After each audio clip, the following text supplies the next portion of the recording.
Scrap is literally the most sought after resource in Rust. Everyone wants it, whether it's for blueprints, some crafting, or just a gambler outpost. However, it can be very awkward to find and to farm, so this video is going to detail every different way you can accumulate a whole bunch of Rust's premium junk metal. Hello everyone, I'm Crow, and I'm going to hop right into the video to explain road and Junkpile farming and the most efficient ways to do it. Road and Junkpile farming. This is exactly as it sounds. You follow along the road, taking out barrels. The quickest way is with a paddle or a crossbow, but swords will work quickly too, although the durability depletes quite quickly.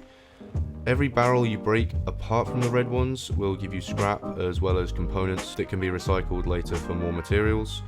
Providing you're willing to journey a little bit far from base, this can be very effective, and I've also found that it can be used to just pick up some extra scrap here and there on your way back from either a recycling or a regular farming run. You can also find junk piles by following electrical pylons. This does come with the added benefit of reducing the likelihood of seeing other players, as the roads can tend to be more busy, especially on the more densely populated servers. It is also important to keep in mind that scientists will spawn at some of these junk piles. Occasionally there'll be a whole bunch of them bundled together, so consider bringing a compound bow to take them out quickly and quietly, as well as perhaps a friend just in case you run into other players. Finally, if you need a guide on all of the different components, I have a video for that in the same playlist as this. There will also be a link in the description below. Ocean farming. Ocean farming is my favourite console pastime, as it is now a little more risky with the inclusion of sharks in the PC edition of the game. However, a spear gun can help immensely with that problem. Now, you'll need a little more equipment for this, at minimum an O2 tank and some goggles. However, you can also get a wetsuit which will help keep you warm, and fins to help you swim faster. And if you're really bougie, you can even buy yourself a submarine from the fishing village, which, just like the sharks, is exclusive to the PC edition of the game. In the ocean, you will find rubbish piles, which equate to road farming essentially, but you can also find floating bottles, underneath which will be sunken ships for you to loot. This will earn you a lot of components and a mediocre amount of scrap, and it's the perfect farming method for those who need a little more of everything, especially if you live close by the ocean. Vending machines. Now time for a method you don't see too often, or maybe you do. I don't know what kind of odd servers you lot play in. All you really have to do is set up a vending machine in your base, make sure it's accessible at least by a drone if you're in the PC edition, or by foot if you're on console, and pop some stuff in the back to sell. Remember obviously to set the price in scrap, and like I said, you don't see this too often, but people will definitely fork over a fair bit of scrap in exchange for a workbench, which obviously needs scrap to craft anyway, or something a little higher tier. Just remember to try and price things well. You don't want to be charging 600 scrap for a tier 2 workbench, it would just be cheaper for them to craft it themselves.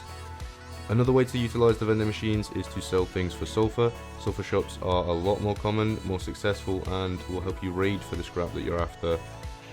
For more on that, make sure to watch till the end of the video.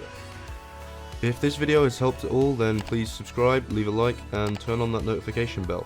And if you're looking for more Rust tutorials, there's a whole playlist of them in the description below. Trade farming. This is a pretty simple method. Most groups will do this on a smaller scale. Some choose to industrialize their efforts and try and make big money. All you have to do is check the sellers on the map. They will be stationed at safe zones that spawn randomly around the place. They'll buy fish or crops for different prices. Just farm up those and trade them in. The same can be done with metal, crude oil, and puzzle cards too. Just make sure to wall off your plants if you choose to go that route. You don't want some naked grubbing all of your hard-earned corn.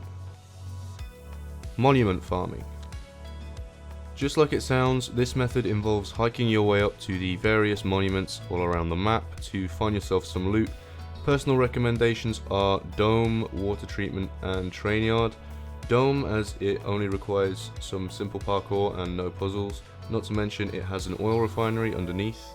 Water Treatment is a blue card puzzle, but also has a wide overall area containing lots of loot, and it also has its own oil refinery and recycler. And Train Yard has its own unique charm with a simple puzzle and plenty of loot.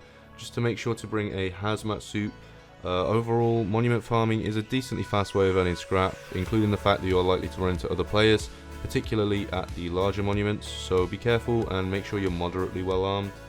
That being said, if you want to know how to complete each monument puzzle, I also have a video for that down below.